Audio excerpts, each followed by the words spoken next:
सब पैघ सबके नमस्कार और छोट सबके बहुत रास स्नेह। हमर यूट्यूब चैनल मैथिली गीत सोनी झा में अहाँ सबके बहुत बहुत स्वागत अछि। तऽ आइ हम फेरसँ अहाँ सबके बीचमे उपस्थित छी एकटा खिलौना लऽ कऽ। तऽ अहाँ सबके केहन लागत से कमेंट बॉक्समे जरूर लिखबै। अहाँ सबके कमेंटके हमरा आशा रहैत अछि। तऽ आउ सुनल जाय ई छोट छीन एकटा खिलौना गीत। ननदिया हे तोरा निश्चय मांगेब, ननदिया हे तोरा पक्का बजेब, ननदिया हे तोरा निश्चय मांगेब, ननदिया हे तोरा पक्का बजेब। 1 किलो खोआ हलवैया के देबै, 1 किलो खोआ हलवैया के देबै। हलवैया हो ओइमे 3 चीज बनबिहा, हलवैया हो ओइमे 3 चीज बनबिहा। ननद ले पुआ नंदोसी ले जिलेबी, ननद ले पुआ नंदोसी ले जिलेबी। भगिना ले रसगुल्ला बनबिहा, भगिना ले रसगुल्ला बनबिहा। ननदिया हे तोरा निश्चय बजेब, ननदिया हे तोरा निश्चय बजेब, ननदिया हे तोरा पक्का बजेब। 10 मीटर कपड़ा दर्जीबा के देबै, 10 मीटर कपड़ा दर्जीबा के देबै। दर्जीबा हो ओइमे 3 चीज बनबिहा, दर्जीबा हो ओइमे 3 चीज बनबिहा। ननद ले चुनरी नंदोसी ले पेंट शर्ट, ननद ले चुनरी नंदोसी ले पेंट शर्ट।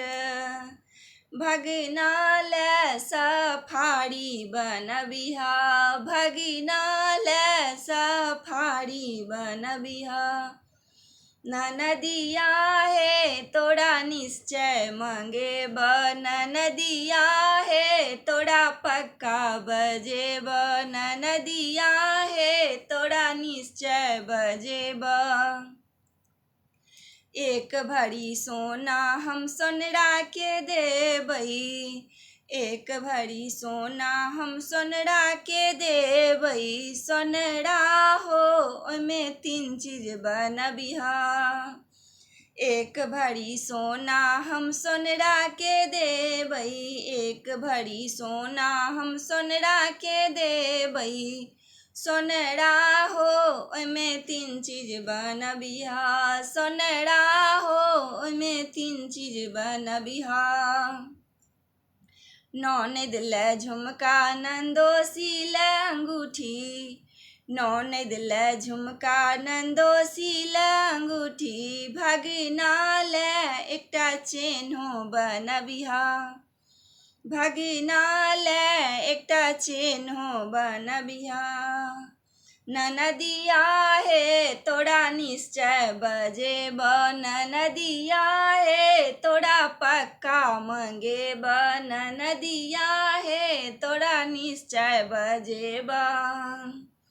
ननदिया हे तोरा निश्चय बजेब, ननदिया हे तोरा पक्का बजेब, ननदिया हे तोरा निश्चय बजेब।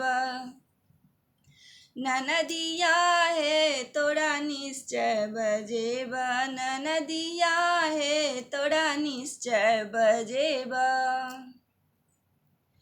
केहन लागल ई गीत अहाँ सब कमेंट बॉक्समे जरूर लिखबै। आशा अछि अहाँ सबके ई गीत जरूर नीक लागत और हमर चैनलमे अहाँ सब बनल रहब नेक्स्ट वीडियोके लेल। और ताबे तक और गीत सब जे देल छै चैनलमे तकरा सबके अहाँ पूरा फुल वॉच करबै। अहाँ सबक लाइक नहीं आबि रहल यऽ से अहाँ सब अपन लाइक जरूर देबै और कमेंट जरूर करब और वीडियोके फुल वॉच जरूर करबै। अंत तक अहाँ सब जरूर देखबै और मिथिला के धिया के सपोर्ट करब अहाँ सब। मैथिली गीत सोनी झा यूट्यूब चैनल के, और हमर एकटा नवका आईडी अछि सोनी झा ऑफिशियल, तकरो अहाँ सब जरूर फॉलो कऽ लेब, सब्सक्राइब कऽ लेब यूट्यूब पर में और इंस्टाग्राम पर में सेहो। तऽ फेर हम आबै छी नेक्स्ट वीडियो के लेल लऽ कऽ, ताबे तक अहाँ सब चैनल में बनल रहू। Thank you, bye by.